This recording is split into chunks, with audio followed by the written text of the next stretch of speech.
ഗുരുവായൂർ അമ്പലനടയിൽ എന്ന സിനിമയുടെ ഡയറക്ടറായ വിപിൻ ദാസ്, അതുപോലെ ARM സിനിമയുടെ ഡയറക്ടറായ ജിതിൻ ലാൽ എന്നിവരുടെ സിനിമയിൽ ലാലേട്ടൻ അഭിനയിക്കാൻ പോകുന്നുണ്ട്. അതുപോലെ ഇവരുമായി ഡിസ്കഷൻ നടന്നിട്ടുണ്ടെന്നൊക്കെ പറഞ്ഞ് കൗമുദി പത്രത്തിൽ ഇങ്ങനൊരു റിപ്പോർട്ട് വന്നിട്ടുണ്ട്.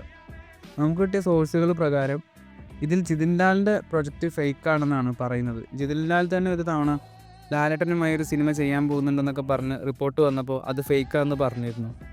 എന്നാൽ വിപിൻ ദാസിൻ്റെ സിനിമയെ സംബന്ധിച്ച് ഡിസ്കഷൻ നടന്നിട്ടുണ്ടെന്നാണ് അറിയാൻ സാധിക്കുന്നത്.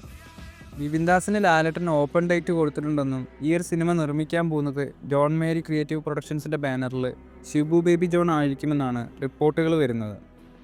ഷിബു ബേബി ജോൺ നിർമ്മിക്കുന്ന മൂന്നാമത്തെ സിനിമയായിരിക്കും ഇത്.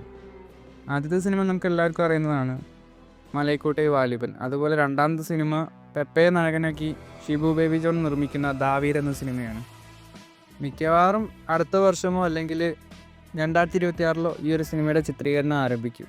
എന്തായാലും ഈ ഒരു സിനിമയുടെ കൂടുതൽ അപ്ഡേറ്റുകൾക്കായിട്ട് നമുക്ക് കാത്തിരിക്കാം.